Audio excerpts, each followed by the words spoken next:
Hey everyone, just coming to you with this public service announcement. If you haven't heard about Anchor, it is the easiest way to make a podcast. So let me explain. First and foremost, it's free to do so. You don't got to come out of your pocket.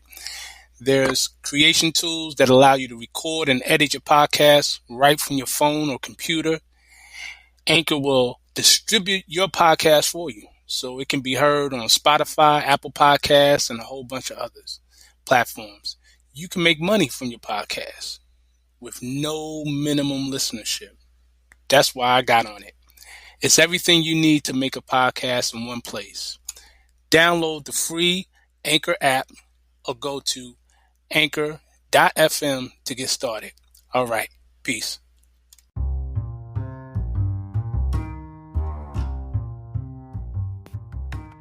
Peace. We are back once again with Masterminds with Brother Shem. I'm your host, Brother Shem, and I'm excited to get back and give you another episode. And we're actually going to take a break from our series on Kabbalah. We'll get back to that, but I wanted to take a break, kind of allow people to kind of soak in the information on Kabbalah, do their own research, and hopefully give some feedback. If you like, and this just goes across the board, not only for the series on Kabbalah, but if you have any particular questions, thoughts, comments, critiques in reference to the show, any ideas, I'm open to it. You can either contact me via email. My email is shem45@hotmail.com. That's the easiest one to reach me at. Also, if you're listening to this on Anchor, you can actually send me a message, a voice message. And if you do, you will be the fortunate one to have your message played on the next episode, or the upcoming episodes, depending on how many voice messages I receive. So I definitely am inviting and encouraging everyone who listens to the show to please give your feedback, give a shout out, anything you want to hear, any request, just put it on the voice message, and I will play that at the beginning of the show. So without further ado, I'm going to get into this episode and the topic, which is dealing with ether. What is ether? And in the Circle 7, also known as the Holy Quran and the Moor Science Temple of America, which was prepared by Noble Drew Ali, it speaks a lot on ether, particularly in the in the first chapter, as well as other chapters as well. But what I want to do is actually start with reading a section of chapter 11 of the Circle 7, which really gets in deep, in my opinion, into the ethers and what it is, the ether planes, and it's a lot to unpack. So I like to start there. And I'm going to start with, in my book, is verse 18. I know in some people's books, Circle 7s is verse 19, depending on which book you have, how it was published. But this starts with the statement of time never was when man was not. That which begins will have an end. If man was not, the time will come when he will not exist. From Allah's own record, we read, the triune Allah breathed forth and stood 7 spirits before his face. The Hebrews call these 7 spirits Elohim.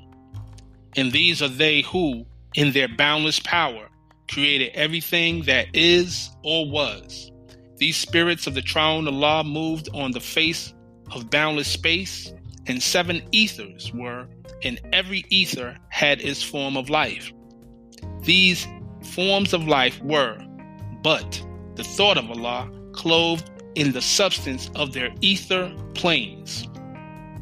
Men call these ether planes the planes of protoplasm, of earth, of plant, of beast, of man, of angel, and cherubim. These planes, with all their teeming thoughts of Allah, are never seen by eyes of man in flesh. They are composed of substance far too fine for fleshly eyes to see, and still they constitute the soul of things. And with the eyes of soul, all creatures see these ether planes and all the forms of life, because all forms of life on every plane are thoughts of Allah. All creatures think, and every creature is possessed of will, and in its measure has the power to choose. And in their native planes, all creatures are supplied with nourishment from the ethers of their planes. And so it was with every living thing until the will became a sluggish will. And then the ethers of the protoplasm, the earth, the plant, the beast, the man began to vibrate very slowly. The ethers became more dense, and all the creatures of these planes were clothed with coarser garbs of flesh, which men can see. And thus the coarser manifest, which men call physical, appeared. And this is what is called the fall of man. But man fell not alone, for protoplasm and earth and plant and beast were all included in the fall. The angels and the cherubim fell not. Their will were ever strong, and so they held the ethers of their planes in harmony with Allah. Now, when the ether reached the rate of atmosphere, and all the creatures of these planes must get their food from atmosphere, the conflict came. And then that which the finite man called survival of the best became a law. The stronger ate the bodies of the weaker manifest, and here is where the carnal of evolution had its rise. And now man in his utter shamelessness strikes down and eats the beast consumes the plant thrives on the earth absorbs the protoplasm. In yonder kingdom of the soul, this carnal evolution is not known, and the great work of masterminds is to restore the heritage of man, to bring him back to his estate that he had lost, when he again will live upon the ethers of his native plane. The thoughts of Allah change not. The manifest of life on every plane unfolds into perfection of their kind. And as the thought of Allah can never die, there is not death to any being of the seven ethers, of the seven spirits of the triune Allah. And so an earth is never plant. A beast, a bird, or creeping thing is never man, and man is not and cannot be a beast or bird or creeping thing. The time will come when all these manifests will be absorbed, and man and beast and plant and earth and protoplasm will be redeemed. So I just want to stop there. And basically, in essence, this is giving an account of the fall of man, as I've spoken about in many of my past episodes. How man fell from a spiritual being into a physical being, basically incarnating. It's basically the incarnation from the spiritual realm of which we originally are from.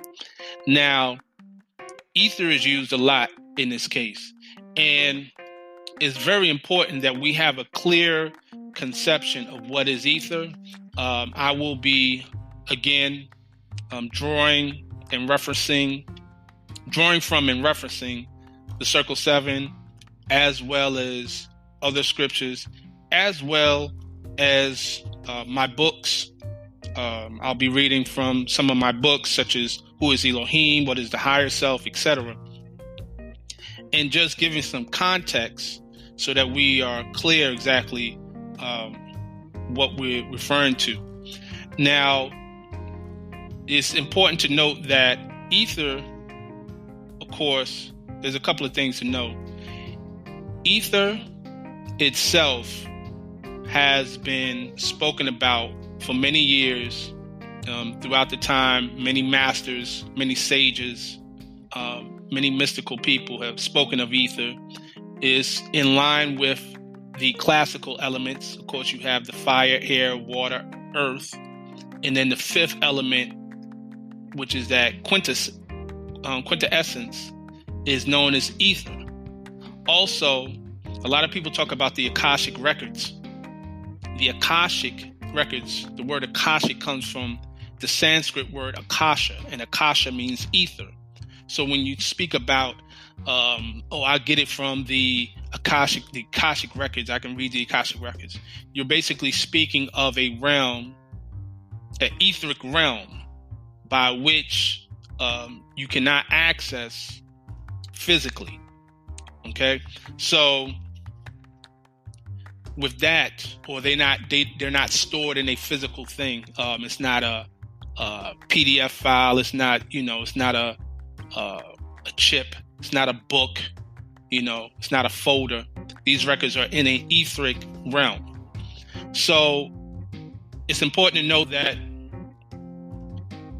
ether is a lot of times made synonymous with light. So you will notice in a lot of the scriptural books, such as the Bible, as well as the Quran of Mecca, the great Quran of Muhammad, it will speak about light.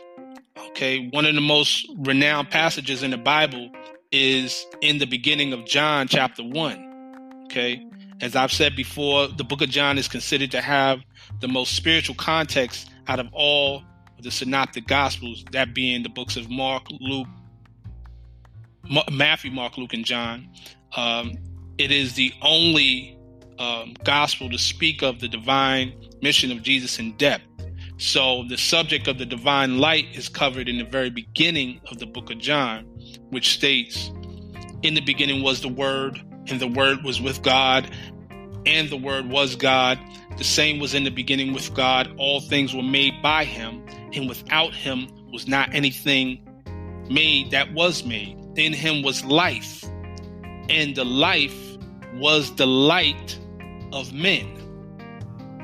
And the light shineth in darkness, and the darkness comprehended it not.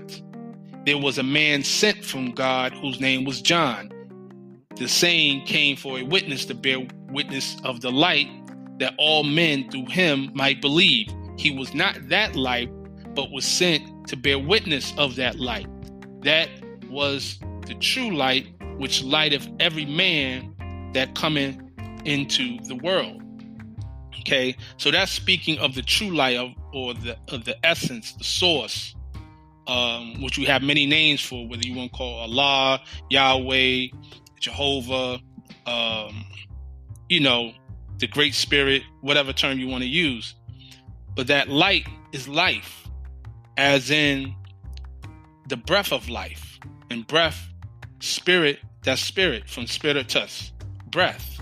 Okay, mentioned in the book of Genesis. So the breath of life is the holy breath that's spoken about in Moor science. Okay, also, which is the other name given to truth. What is truth? Truth is aught. What is aught? Aught is Allah. Can truth change? Truth cannot change or pass away. What other name do we give the truth? Holy breath. What have you to say about the holy breath? All we can say, it is great, it is good, it was, it is, and evermore to be. Now, when you go to chapter 2 of the Circle 7, verses 14 to 16, it will tell you that, coinciding with the book of John, it says, "And these your sons will be the first to tell the news, to teach the gospel of goodwill to men and peace on earth. A mighty work is theirs. For carnal men want not the light, they love the dark. And when the light shines in the dark, they comprehend it not. We call these sons revealers of the light, but they must have the light before they can reveal the light." right? And most people identify light as being something visible to the physical eye, that's not the case, right? As I've mentioned before, you have infrared light, you have ultraviolet light, and those lights are not visible to the physical eye. Now, there's also, just getting into ether, there is something that was spoken about within the history of science known as luminiferous ether. I may be mispronouncing that first word, but it basically means light-bearing ether. Okay, and this was basically termed in the late 1800s, which basically says that this light-bearing ether was the medium for the transmission of light. Okay, so to comprehend the idea of light-bearing ether or light ether, a full comprehension of ether itself must be acquired first. So according to ancient sciences, ether, which is a Greek word or in origin, is the substance that fills all of the universe beyond the Earth's sphere, within the Earth's sphere as well. Okay, and we'll get into that, because basically, as mentioned in chapter 11, you are basically ether, just in a slowed down vibration, the physical body of you, because you are not the body nor the soul, you are spirit and a part of the omnipotent. That physical part is basically the ether slowed down. Okay, now it is also, as I mentioned, the fifth classical element. Okay, the Greek word ether means pure air. It is related to the Greek origin, meaning to incinerate, to burn, to shine. Okay, ether is related to the name Ethiops, which is Ethiopians. Okay, which is derived from the two words, Greek words, etho, meaning burnt, and ops, face. So when they talk about Ethiopians, okay, they're really saying burnt face, burnt from the sun because of the darkness of their skin. Okay. It also should be noted that the word Ethiopian, which many people don't know, became a slave title that was used to describe the people who were originally known as Cushites. Cushi in Hebrew, the Cushites, the people of Cush, right? However, ether relates to that Greek word ethio, burnt, in the sense that the element of oxygen within the air is required to burn any substance. Now, this burning produces a shining light in the form of fire. Okay, so that's something to be understood. Now, that kind of explains what I was mentioning in chapter 11. So just keep that thought in mind.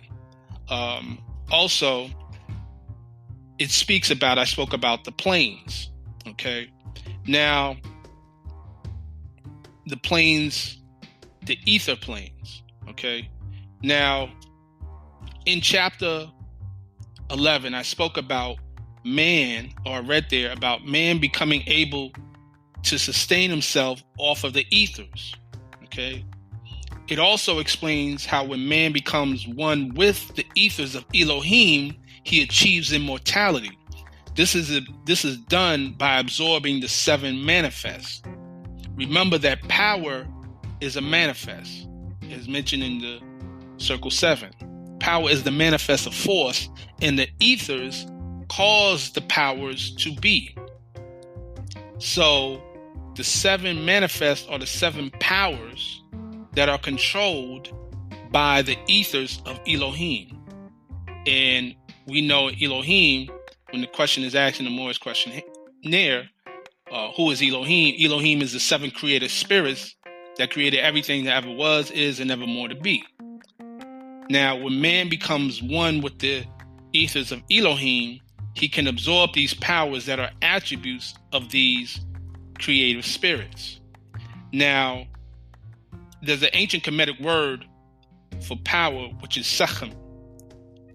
Shem describes, the energy of the cosmos.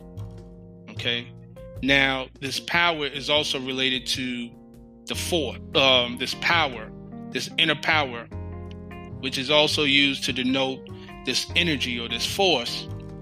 In China, it's called Qi, okay, or Qi, as in Tai Chi or Qigong. In Japan, it's called Qi, as in Reiki. In India, it's called Prana, right? You have those Hindu mystics who are known as breatharians, who say that they live off of prana, the prana within the air that they breathe. Now, the Kemetic word Shem, that's also considered to be the life force. And that's where you get that from. And that life force is tied into the breath, which we call holy breath. Matter of fact, to getting back into different terminologies, the three jewels that they talk about in Qigong is Jing, Qi, and Shin. All right. Qi, which we already noted, would be synonymous with the holy breath mentioned in the Circle 7. The Shin actually is a Chinese word which means spirit. It translates into spirit, Shin. And Jing would be essence. It translates into essence. That essence would be equivalent to the ether. Jing means the essence or the essentials. So when the word Jing is used as essence, it exists in everything. And ether is in everything. There is an etheric counterpart to everything that's physical. And ether exists beyond the physical. So that ether may be considered as the primal substance or original source from which a thing is made and which exhibits the true nature of that thing. Okay. When the Jing in Qigong is used in reference to human beings, it means the very original or essential source of life and growth. And we're going to get into that aspect, how that relates as far as the people of China and those teachings of Qigong, which was actually taught by a dark-skinned, melanated Asiatic man by the name of Damu, who taught this art, who taught the Shaolin monks that. If you can check your history on that. But I'll get into that later. But I definitely want to put it into the context that when discussing about the ether, you must also explore the topic of ether planes. So it's important that one gains a clear definition of an ether plane, of what an ether plane is. So for a better analysis of that, you must first have a full comprehension of what a plane is. So what is a plane? In metaphysics, a plane is a realm of vibratory consciousness. A plane other than the physical plane is manifested as a sublime state of consciousness that goes beyond the apparent physical universe. It's commonly mistaken that planes are layers of energy or subatomic matter that are positioned above and or below each other, when in actuality, the planes are uniquely interwoven to the point that one cannot distinguish the boundaries between them. It's likened to a wideband cable that simultaneously carries multiple frequencies of electromagnetism in one cable. And each plane consists of subplanes. So we are operating, or you can transcend and operate within the plane of manifest, soul plane, and spirit plane, or plane of soul and spirit plane, at the same, while in the body. Okay? Because you yourself consist of spirit, soul, and the body. Okay? So you do function on those, within those three. However, most of us have not raised our consciousness to move at will through the planes and also operate on the higher planes, where we can receive our true substance, our true source of life, right? Our nourishment from those higher ether planes, as spoken about in chapter 11 of the Circle 7. So in metaphysics, it's acknowledged that there are 7 ether planes of existence. Okay. Now, a lot of people talk about the 4 planes. And I'll get into that real quick, but those 4 planes are really dealing with states of matter. Okay. And I'll reiterate that again later. But I always say, and I spoke about this just a couple of days ago, that we are likened, the spirit, the soul, and the body is correspondent to the 3 states of matter: gas, liquid, and solid. If you take water from a gaseous state and the molecules in that gas slow down in vibration, it will become a liquid. It will condense. Condensation. The ethers became dense, as mentioned in Circle 7. Then when it slows down even more, it becomes solid as ice. So basically, what we are is a condensation of these ethers, right? Taking on coarser garbs of manifest, as we just mentioned. So that's the first stages, or what you would call their ethers within themselves. But they are coarser manifest of ether. The 4 ethers that people talk about is warmth, which is synonymous with heat. There's another one. Okay, the next one above that, I believe, would be light ether. Then there's tone ether, which is synonymous with sound. And then the one beyond that is life ether. So just really quick, the warmth ether is the etheric side of warmth, of heat, that's synonymous with heat, right? The inner impulse creating warmth. Okay. Now, warmth ether and the warmth of an element are closely related. Remember, the ether is closely related. Etheric energy is closely related with the physical being. Light, all right, we already talked about the light, okay?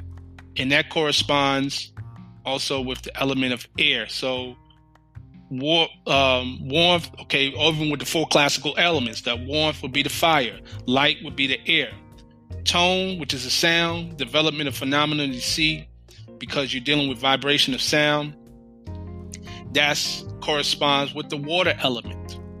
Okay, and there's also a very interesting study pertaining to sound and water. You should look that up.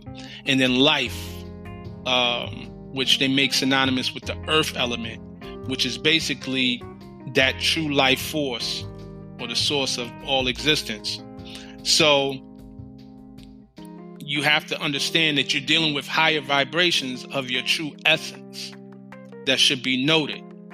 Now, a little later, I'm going to get into how this pertains to your actual well-being and your health. Why it's important to know what ether is, because it's not just something just to sound deep and have a conversation, with a lot of other people who have mystical information. Yeah, the ether planes, and with ether. When I first started coming into knowledge of the ether, another definition, it pertains to the combination of all universal gases of the universe, which is really ether is ultra gaseous matter in reality. It's beyond gas, but the gases are forms of ether in a slowed down vibration. And there's a term that was used called 9 ether, that was used among the people who I used to study with, and they said 9 ether is represented by the woolly hair of the original people on the planet, because the hair grows out the follicle and forms the number 9. That's 9 ether, right? And things of that nature. But as I studied more into ether, I realized that you're dealing with this essence, this higher essence that is permeant throughout the universe. And every physical thing has an ether counterpart, and it's just vibrating at a point that's slower, of that which you can see with the physical eye. So I'll get more into the aspects of the healing with ether in the next part.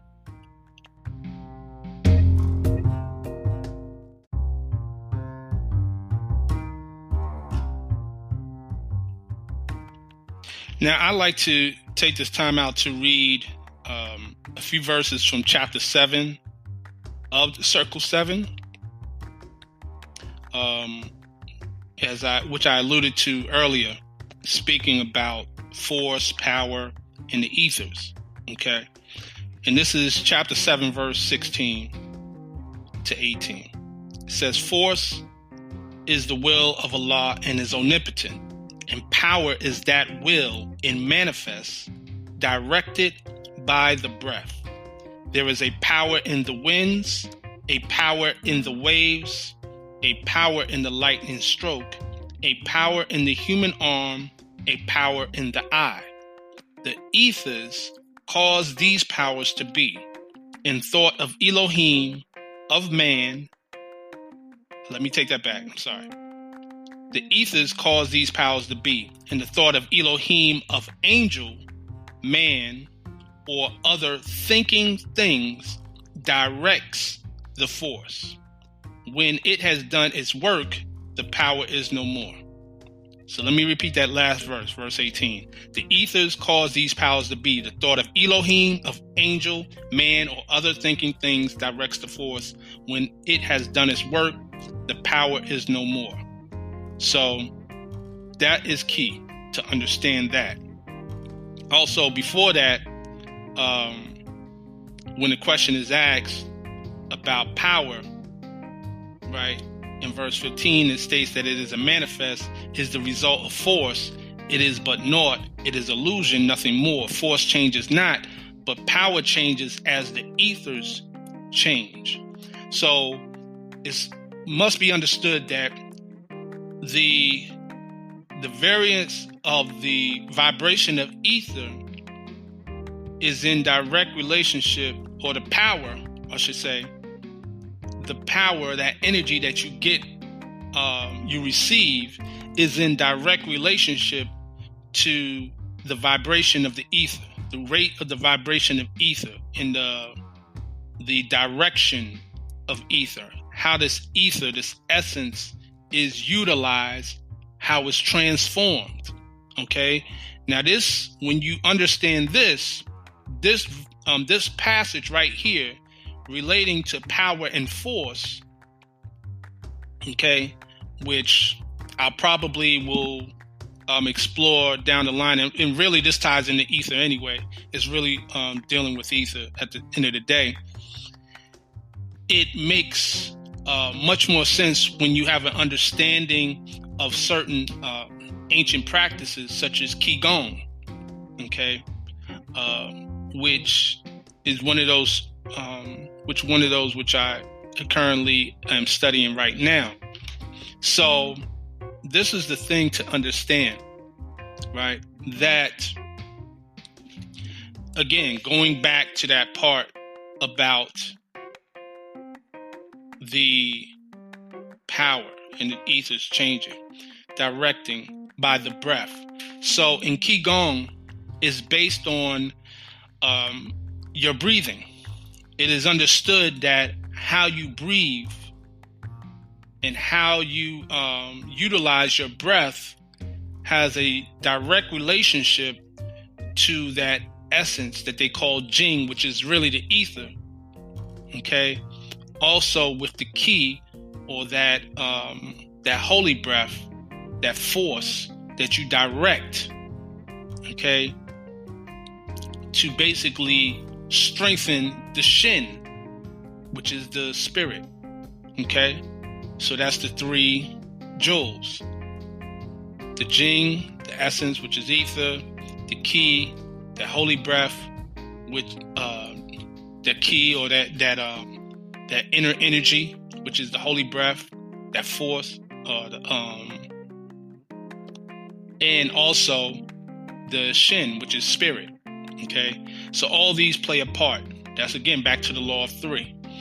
Now, getting into this understanding of it, in Qigong, it is understood that what must be done in order to heal yourself and strengthen yourself, you must be able to actually store your energy. Okay? You must be able to do that several ways. One of the ways is by not overexerting yourself sexually, controlling your sexual activity. And men, you know what I mean when I say that. What's understood does not have to be said with that. So overexerting yourself, exhausting yourself sexually. Okay. Same with women. Okay. Because even though because of their physical makeup, their risk is not as great, or the danger is not as great as a man, it still is. There's still a risk involved by being overly sexually active. Okay, so you have to have a control of that. Also, not only of your sexual organs, but also your kidneys, which I want to get into because that's very important. A lot of people don't know that. But before I get into that, let me just speak a few things in reference more on the ether. Okay, so in healing, because this will be very practical for you to use in reference to healing yourself and maintaining your life energy. So in order to understand your thought, and remember, we are all thoughts manifested in flesh, in human flesh, and using the power of the mind. Okay, you must have a comprehension of energy, and there's different types of energy. Okay, and different types of power. We talked about the power in the waves, water power, air power. Those are power, and those are manifest, as I mentioned before. Now, one of the most useful forms of electricity, physical energy is electricity. Okay, that's the one we use a lot the most. Now, within your body, and this has been discovered by way of a scientific analysis of the systems of Qigong, Tai Chi, etc., Reiki, is bioelectricity. You know, we have bioelectricity. We also have biomagnetism. We are electromagnetic beings. We have an electromagnetic field known as an aura that in the average person extends up to 3 feet. For those who are more developed spiritually, it extends even further. Okay, and certain people can sense and see people's aura, because auras have color and shape. The same way every thought is also, which is an energy form, has color, shape, sound. It has a wave, thought waves, etc. So, and energy can be transformed from one person to another. So thoughts can be transferred from one person to another at long distance. And that is what telepathy is. When you develop telepathy, you are able to communicate via thought, where you don't need to speak. You don't need anything written. You don't need text. You don't need Zoom or anything of that nature. You can just communicate with one person to another via the mind. Okay? So even with the physical energies, there are subtle energies that we employ. Most of it, we do it unconsciously, and it's not understood. It's not comprehended. So this etheric energy, right, the finer substance, okay, it vibrates at a finer and more rapid rate. Okay, so Western science has very little to say about it because they cannot comprehend it. But the mystics have had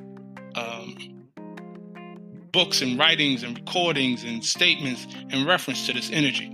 Now, let's get into etheric energy. So this etheric energy, as I mentioned before, is very near to physical energy.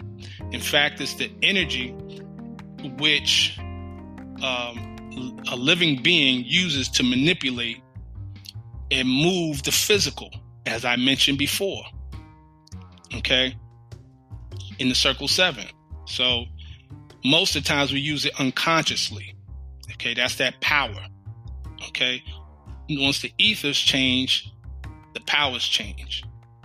Okay, so the life energy, which vibrates at the slowest rate,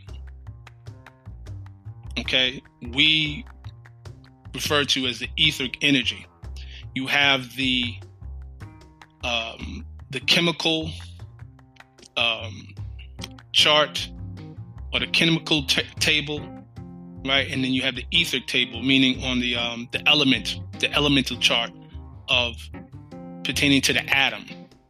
H1, hydrogen, helium, that's 2, so on and forth on the periodic chart. On the reverse of that, you have etheric, you know what I'm saying? Ether 1, ether 2, okay? Because there are ether counterparts to the physical. Now, this is something to realize. So the accumulation and use by a human is usually automatic, right?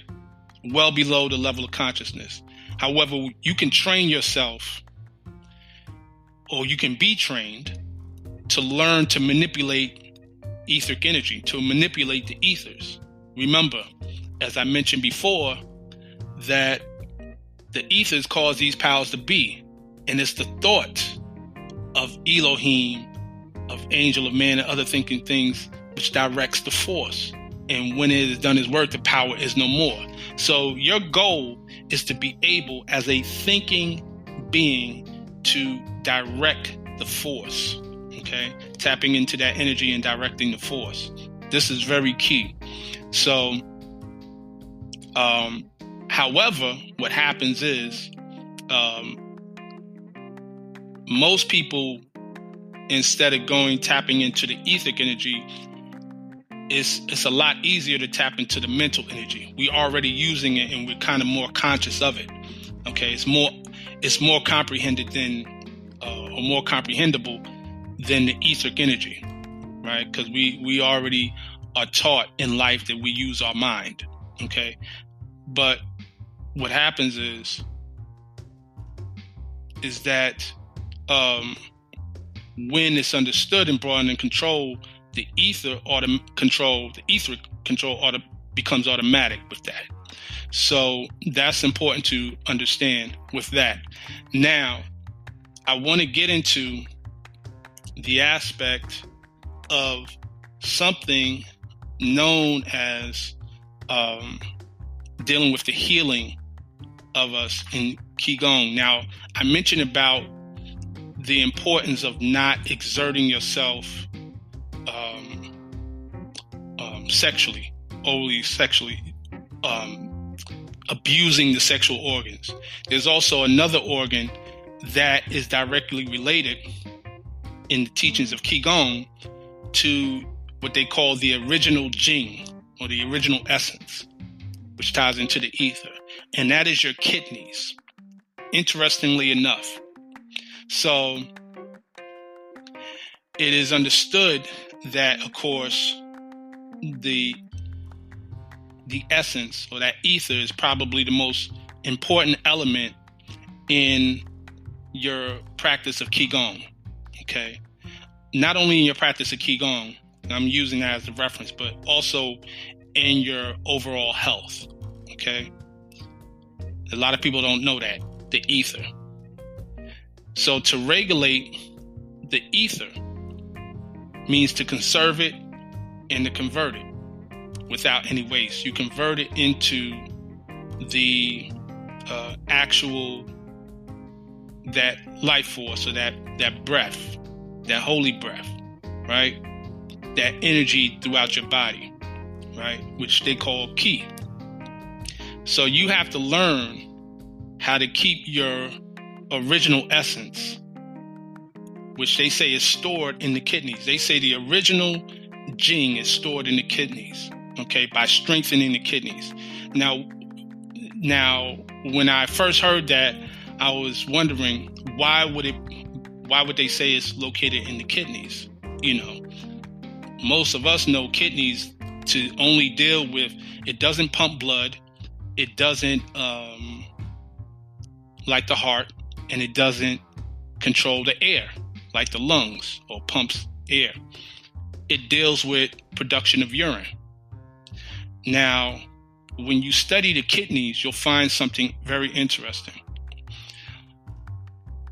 Now, we all know that most people, their kidneys fail when they a lot of times due to alcoholism, and there's other things as well, right? But there's a relationship between the alcohol and kidneys, why it does that. Because the kidneys actually are responsible for the synthesis of what's known as ethereal sulfates. And you can look this up. The ethereal sulfates, the creation of them, the synthesis of that takes place within your kidneys. Okay. Now, when you research what ethereal sulfate are, they are esters of sulfuric acid. Now, ester is basically a chemical compound, right? And these are esters of sulfuric acid. They are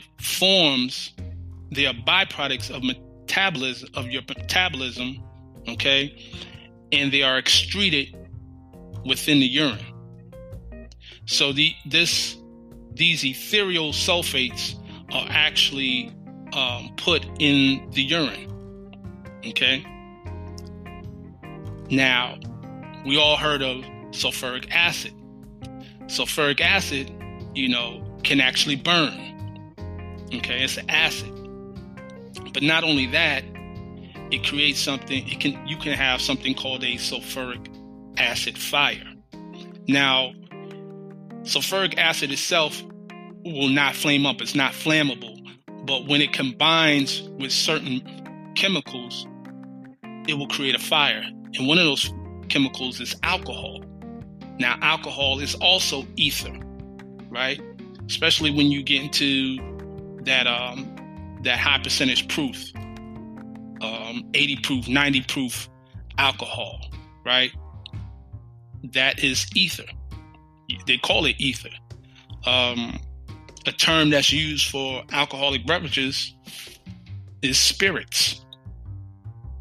Interestingly enough, they call it spirits.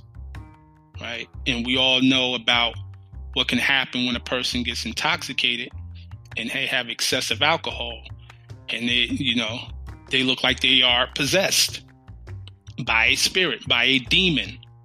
Okay? And also, another type of alcohol that you use is called gin. It's spelled Gin, but phonetically is synonymous with the Arabic word jinn, Jinn, which is also a spirit or a demon. Okay? So there's a connection there. There's a correlation there. Now, understanding that, you have this sulfuric acid that can combine with the alcohol, which actually can cause a fire, right? And there's a burn, right? You'll hear about people who say they have a burning sensation when they urinate. Okay? There's acid, there's a burning within that. There's too much acid, literally sulfuric acid. You produce sulfuric acid in your kidneys. Okay? And most people don't even know that. The average person doesn't know that. It's called ethereal sulfate. And that ethereal is ether. So now when you look at it from that point, you understand why, not only from a health standpoint of why it's important to not drink a lot of alcohol, okay, because of the sulfuric acid and, how it can affect you that way, but also how your kidneys actually produce a type of ether, because it is a source of ether in it. But the ancient Chinese knew that. And remember, as I mentioned before, Damu was the one who taught this science to the Shaolin monks. And you'll look at him, you'll study him. He was a dark-skinned, woolly-haired man who taught this science. This is very important. So now we understand the context of the importance of healing yourself through that. Basically understanding, and there's different techniques. You can actually, of course, in addition to breathing techniques, you massage your kidneys directly. There's a lot of heat that is stored in the kidneys. Keep that in mind. You can also massage the middle of your hand. Okay. It's called the bubbling well cavity. Okay. In the center of your palm. Okay. There's also massaging that cavity in your foot, in the upper middle part of your foot as well. And you can keep that in mind. That it can be done too, to the bottom of your feet, because they match. Those who are familiar with reflexology will be aware of the fact that parts of your feet, as well as parts of your hands, are directly related to organs in your body. And that center part, that upper center part, right below the balls of your feet, the ball of your feet, you can use and massage it, and that actually helps in terms of your kidneys. Certain bending, breathing techniques, certain food also. You definitely don't want too much acidic food. Okay. Definitely don't want that. As I mentioned, the alcohol and ether, you already are producing acid, sulfuric acid in your kidneys. Okay. So you want to be definitely conscious of that. The emotions, this is also another part that I want to be clear, because there's a close relationship between etheric energy and emotional energy. Okay. And I want to really drive that in, that the emotional, as I said before, the way of saying in the metaphysical term of emotion is energy. Emotion is energy in motion. Okay. And that's important to understand that. So your emotional energy, okay, is tied in, connected with your etheric energy, the feeling, okay, how you feel emotionally, and your thoughts. That's why it's important, again, to control your thoughts, because your thoughts will regulate your emotions. It's impossible to have a good feeling, positive feeling, and negative thoughts, right, simultaneously, or the reverse. Are positive thoughts and negative feelings, right? Now, you may be physically sick and still have an upbeat mindset, which will give you positive emotions, but still, your emotions are directly related to your thoughts. So, and your thoughts are in relationship to what you intake mentally. Okay, this is what I'm about to get into with the kidneys. So your emotions are closely related to your organs. So in order to protect your kidneys, the one thing that shuts down your kidneys is fear. Okay, the reason why your fear affects the adrenal glands, which are located by your kidneys. Okay, so that should be understood. The fear is based off of an illusion that is created in your mind, right? The fear is based on an illusion that is created in your mind. Okay, so you fear what they say, you fear the unknown. The unknown is that which is not confirmed. You don't know what will happen to you. If you fear that you'll catch corona, that fear of catching, the coronavirus, COVID-19, will place you in fear. And even though you may do things in your mind, thinking you're counteracting or preventing that particular situation, that fear can overtake your organs and shut your kidneys down, okay? Just by the release of those hormones, okay? So you should understand that fear doesn't solve a problem. Solutions solve problems. So you must face problems and find solutions. Once the mind is clear, right, you will know how to avoid situations which cause you fear, right? If you fear getting shot, the fear of getting shot won't prevent you from getting shot. Not putting yourself in situations where there's a high risk of getting shot can prevent you from getting shot, if that makes sense. So the process of regulating the mind is a way to maintain the kidneys in a good condition, right? And also, things you can do is abdominal exercises.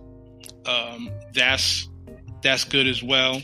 In addition to basically massaging the kidneys and those cavities as well. So you want to keep that. You have to keep that in mind. We have to do things in regulation, in moderation, because if we don't, then we subject ourselves to falling victim to a lot of the cares of the world. So, as it says in the Kabbalion, the first principle of mentalism, all is mind. So if you can control things with your mind and your thoughts, you control your emotions. And you can also, as you develop your mind, learn to control the energy, to take that ether that is everywhere and channel it and convert it into the energy within you, by whatever name you call it, to go ahead and regulate your health, right? And also develop yourself spiritually and open up that inner eye. Some people call it the third eye, the pineal gland. That's the eye of the soul that can see those things, as I mentioned, about those finer things of the ethers, of the ether planes. So that's it for this episode. And again, thank you for listening, and be sure to send me your messages, your thoughts, your comments, and anything you want to have put out on our next episode. For those who are on Anchor, listening to Anchor, send me a voice message. Also, don't forget, check out my website, shemel.com. That's SHEM-EL.com for the latest on information, as well as the podcast. With that, I say peace and love.